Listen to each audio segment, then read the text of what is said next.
Hi guys, welcome back to our channel Kavitha Srinivas. ఈరోజు recipe వచ్చి సొంటెం కోడి కూర అండి. అచ్చం నాటుకోడిలానే ఉంటుంది.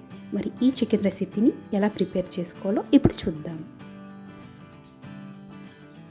సొంటెం కోడి చాలామంది ఇష్టపడతారండి, నాటుకోడిలా ఉంటుంది కాబట్టి. కానీ చాలా టైం పడుతుందండి కుక్ చేసుకోవడానికి కూడా. సో ఇక్కడ సింపుల్ వేగా నేను ఈ వీడియోలో చూపించాను. సో 1/2 కిలో సొంటెం కోడి తీసుకోవాలండి. సో చక్కగా కాల్చిన కోడండి, కాల్చేసి ఇలా ముక్కలు కట్ చేసి చికెన్ సెంటర్లోనే ఇచ్చేస్తారు. సో దీంట్లో 2 విజిల్ వచ్చే వరకు కుక్ చేసుకుందామండి ప్రెషర్ కుక్కర్లో.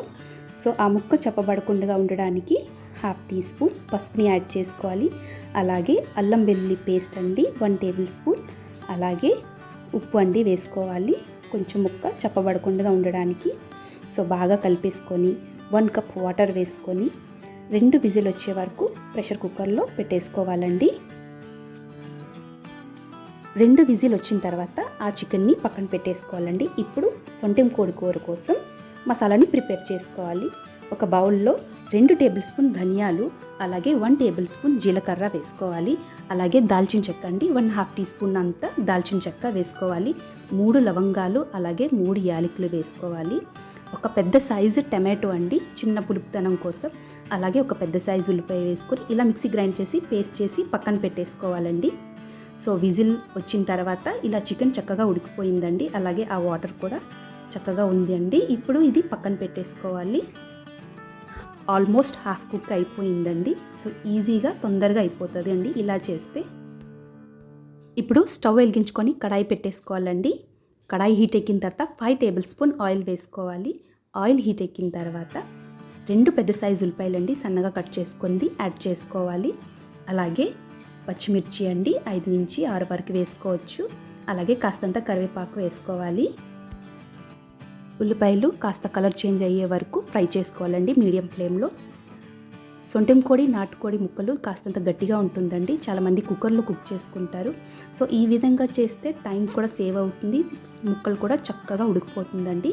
ఇప్పుడు కాస్తంత 1/2 టీ స్పూన్ పసుపుని యాడ్ చేసుకోవాలి. ముందే చికెన్లో కూడా యాడ్ చేసాము.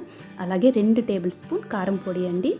సో ఏదైతే మసాలా పేస్ట్ గ్రైండింగ్ చేసి పెట్టుకున్నామో ఇప్పుడు యాడ్ చేసేసుకోవాలి. అలాగే అల్లం వెల్లుల్లి పేస్ట్ అండి ఇంకో టేబుల్ స్పూన్ యాడ్ చేసుకోవాలి. చికెన్ కర్రీ కాబట్టి అల్లం వెల్లుల్లి పేస్ట్ పడుతుందండి. ఆయిల్ పైకి వచ్చే వరకు ఇలానే కుక్ చేసుకోవాలండి. చూడండి చక్కగా కుక్ అయిపోయింది, ఆయిల్ కూడా పైకి వచ్చేసింది. ఇప్పుడు ఉడికించుకున్న ఏదైతే సొంటెం కోడి ఉందో అది ఇప్పుడు యాడ్ చేసేసుకోవాలండి. ఉడికించినప్పుడు చికెన్తో ఏదైతే వాటర్ ఉందో అది కూడా యాడ్ చేసేసుకోవాలండి. సో గ్రేవీ బట్టి మనం కొంచెం వాటర్ని కూడా యాడ్ చేసుకోవచ్చు. అలాగే ఇప్పుడు కాస్తంత సాల్ట్ అండి. సో ముందుగా కాస్తంతనే సాల్ట్ వేసాము, ఇప్పుడు ఇంకొంచెం సాల్ట్ వేసుకోవాలి మనకి టేస్ట్ తగ్గట్టుగా. సో ఇప్పుడు మీడియం ఫ్లేమ్లోనే ఒక 25 నిమిషాల వరకు కుక్ చేసుకుంటే చక్కగా ముక్క అనేది మెత్తగా ఉడికిపోతుందండి. సో ఇప్పుడు కొత్తిమీరని వేసుకొని ఒకసారి కలిపేసుకోవాలి. సొంటెం కోడి చికెన్ కర్రీ రెడీ అయిపోయిందండి. రైస్తో కానీ చపాతీస్తో కానీ పుల్కాస్తో కానీ చాలా బాగుంటుందండి. అచ్చు నాటుకోడిలాగే ముక్కలు కూడా మెత్తగా ఉంటుంది కాబట్టి చక్కగా తినొచ్చండి. సో ఈ వీడియో మీకు ఎలా అనిపించిందో నాకు కమెంట్ సెక్షన్లో కమెంట్ చేయడం మర్చిపోద్దండి. Thanks for watching.